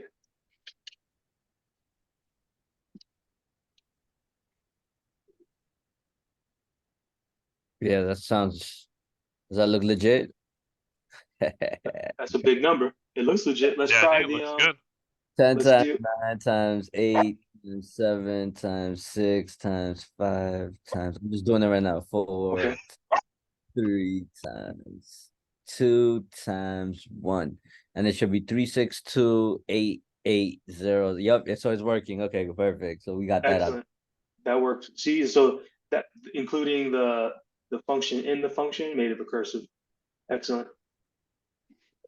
Great job. Okay, let's All right, go. let me delete that. Yeah. And the test won't pass, and I'm like, why? All right, good. So All right, so that looks good so far. Now let's go to do 2. And to do 2 is telling us create a function called countdown that counts down from a given positive integer n to 1 using recursion. The base case should be when n is 0. So let's open a function again called countdown. And yeah, countdown n, and then let's do the base case should be when n is 1. So if n equals 1, return if n equals 1, return 1, maybe. Yeah. Ah, cool. Yeah. So, and say that one more time. Yes. so if n is equal to 1, return 1. So we're establishing the base case, and now we're going to write the code for it to do the countdown thing. Okay. So else it would return n plus. So let's do it the same way we did it with to do 1. So n else return n. But instead of multiplying the n, how can we do this countdown? So it's going to count down from whatever number we assigned, we want it to count down, right? So n plus. That would be counting up, wouldn't it? Yeah, If but we're adding. So countdown 5, 4, 3, 2, 1, right? So if we put a 5 there, how can we make it? If we put 1, it's going to return 1, right? But if we put a 5, how can we make it so it goes from 5 to 3 to 1? So we're going counting backwards, or should we go into the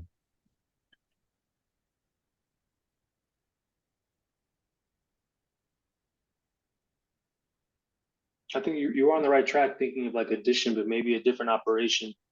Because I think if we did addition, it would be counting up. Correct. So how will we count down? Let's say 5. So 5. So n minus 1. So return n. Oh, so it could be n plus, because remember we're starting at 1, right? So No, we're starting at the. oh yeah, where we the are n. starting at n. So like let's say we say 5. So in order for it to count down, we would have to add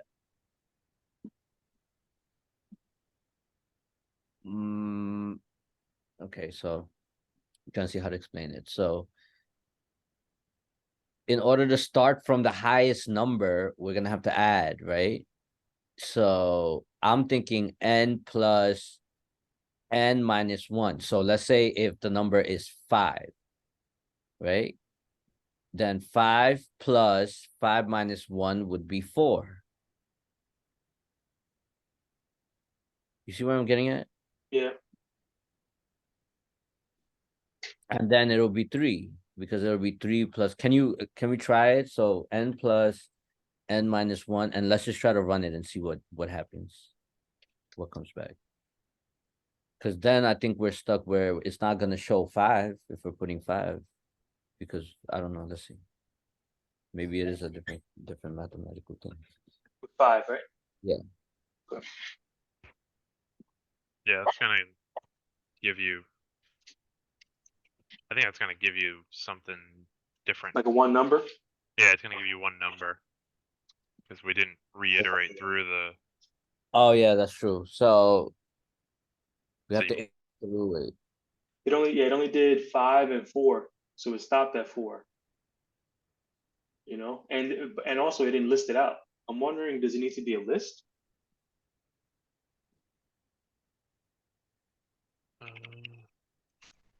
Go back up and let's take a look. So if n equals 1, return 1.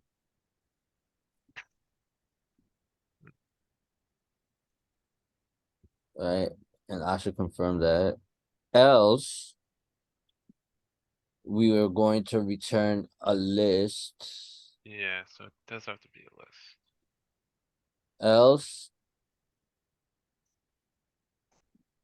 4, maybe a for loop, like 4.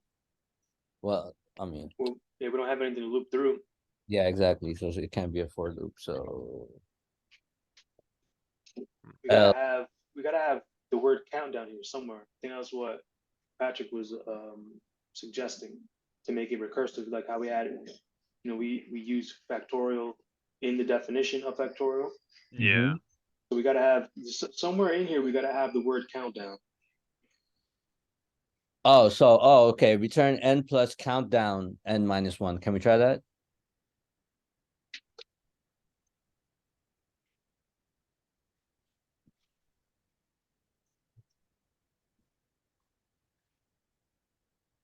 And what that's good. Do a countdown. No, now it's just all the way next to it. Like, But those are all the right numbers. Yeah, because look, it's adding them all together. 5 plus Yeah. 4 plus 3 plus 2 plus 1. oh, okay. So that's correct. It's well, correct, but it's not giving us a list in return. So Right. it's iterating through all 5 numbers. But we Right. have So to. 5 should return. So somehow we have to return the index. No, not the. Can we call? How did she just do it in this other one? Let me see what she was doing. Get it back down. Recursive.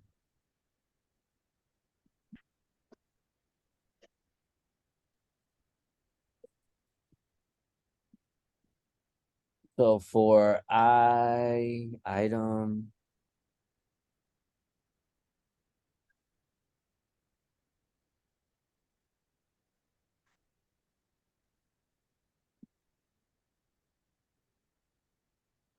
So she was doing it with Hello World.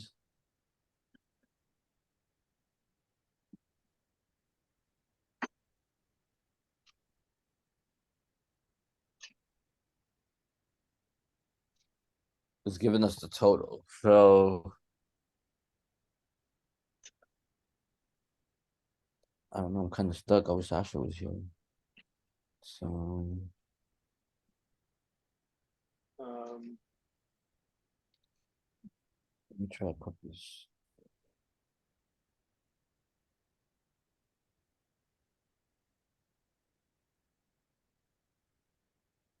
I'm thinking like to make it a list, right? Maybe have one there empty, and then And then add stuff to the list.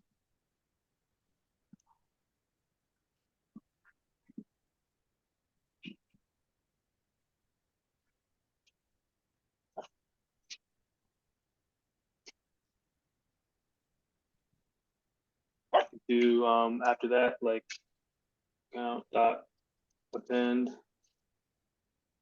n, and then Okay, so count that appends. So what were we gonna append to that append n? And then length maybe? Can we use length? No. That's just gonna give us back the index maybe. I'm thinking with this though, each time I think this won't work because each time it runs through it's gonna blank out the list, right?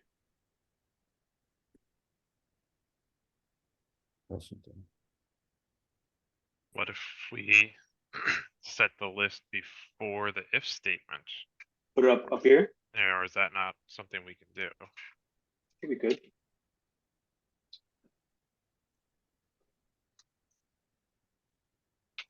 Okay, so I got it to work, but I'm trying to figure out the logic. Check this out. So def countdown n.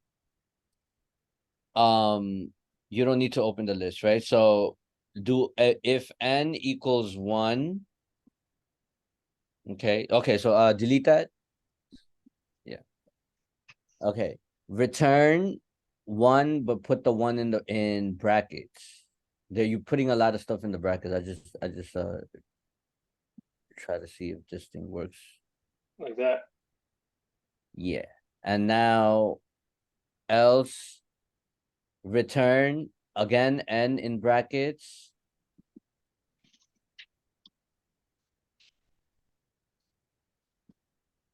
So I want I should explain the purpose of the bracket, or if we're doing it. So plus countdown n minus 1 in Inside the bracket? No, so outside the bracket, so leave that like that, return, and then plus, then type countdown, and then in parentheses n minus 1. And now let's try to print countdown 5.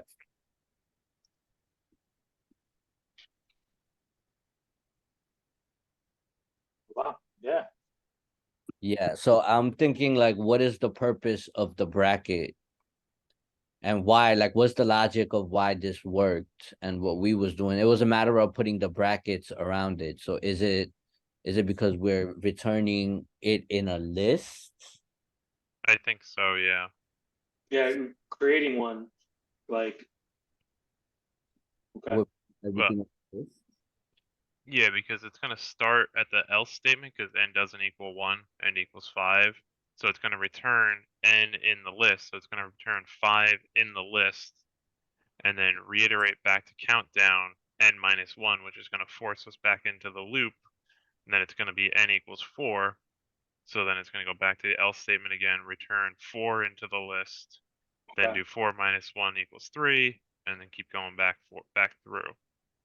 Right. Versus if we didn't put that list, then it would just take everything, it'll just do everything all at once. Yeah, And that's what we were doing when we got to 15, because it was just taking it and combining all the numbers together. Yeah. No, that's good. That makes sense. Now I get it. Okay, cool. Perfect.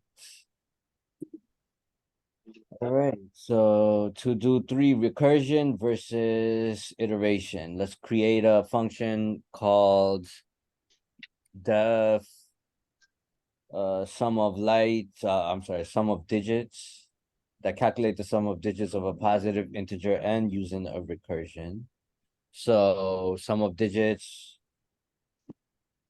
n possibly.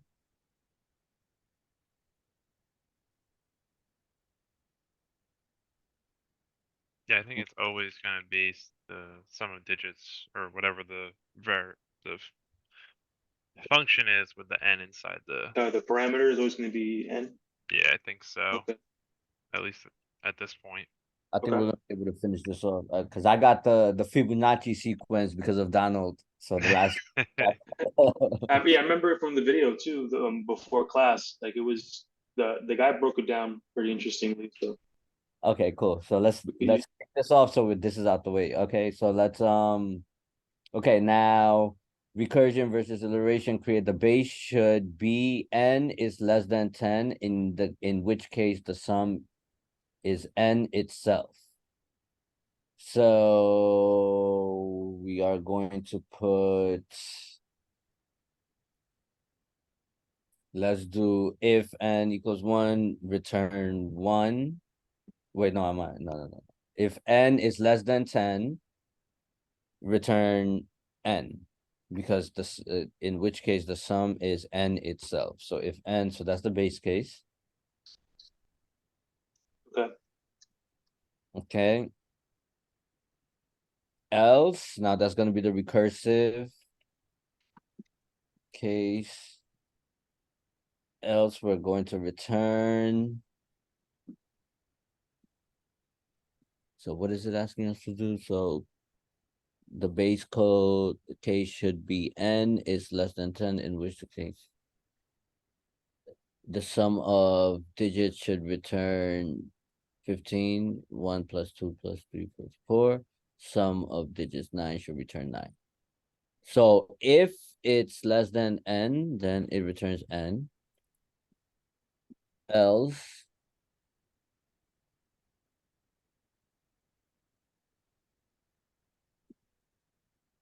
so it has to be a positive integer, right? So in order, so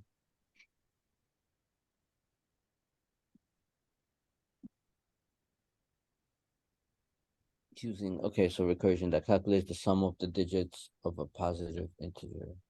Which is where we have to slice it, right? Yeah.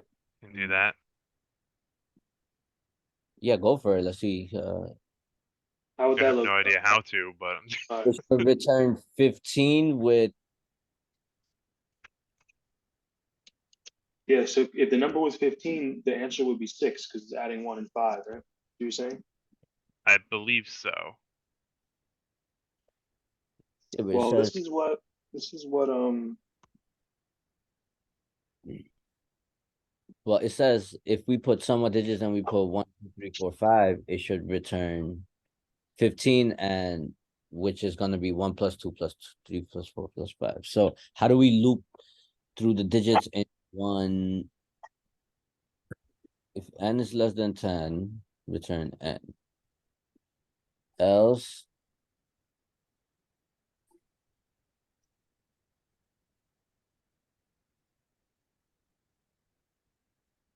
so let's try to pseudocode this. So create a function called, we did that, to calculate the sum of digits of a positive integer n. Okay, so we know that's a positive integer n using recursion. The base should be when n is less than 10, return n. But sum of digits,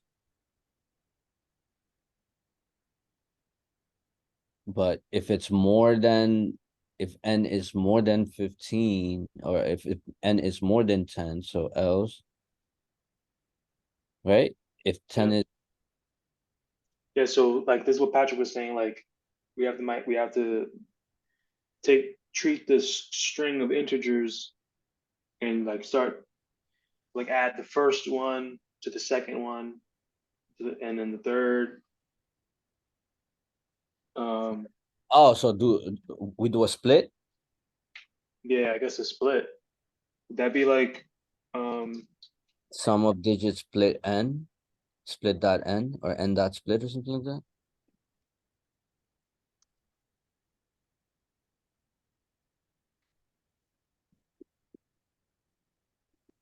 um, this is what Asha had in class when it was splitting, right?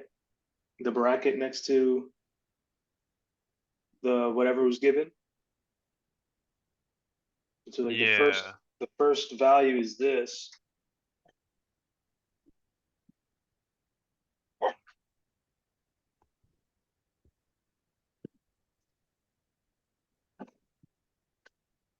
How will we solve it using split?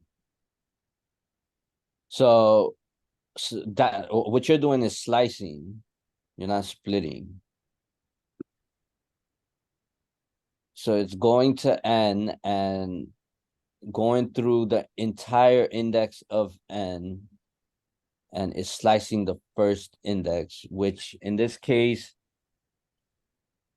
the one represents index 2, and there is no index 2 because n is index 0 and that's it. You see what I'm saying, sort of? Yeah. So I think we need to go into n and split n. So like sum of digits, something with like sum of digits dot split, or sum of digits n dot split, or something like that, of that nature. I'm not sure. I see. Put a method of split on n. Yeah, exactly. You see what I'm saying? And that'll split n, but then I don't know what to do after that. That's sort of like, I think, yeah, so I'm gonna put that as a comment. yeah, it's already 8:32, so we'll pick it up. Yeah. So we did a lot. It's just this one, the Fibonacci one, we sort of got it down packed. So Yeah, yeah, this just one would be good. This one is interesting. yeah, that one I'm gonna know exactly what it's done. But I'll be in the office hours tomorrow, All right, guys. so we'll catch Yeah, up I'll be there too. Sounds Yeah. good. If you Perfect. find anything interesting, hit me up on Slack. Definitely. Yeah. And yeah, just paste what you got so far Yeah, I got you. to our group, and then yeah, we good. All right, All right, fellas. guys. Have a good night. Yeah, All right, later. I'll see you guys later. Okay, have you good, right? Yeah, I'm all good. Yeah. If you need anything, let me know, and then I'll just do a one-on-one with you, right? All good. Thank you. All right. All Okay, right. guys. Good night. Bye, fellas. Catch you guys later.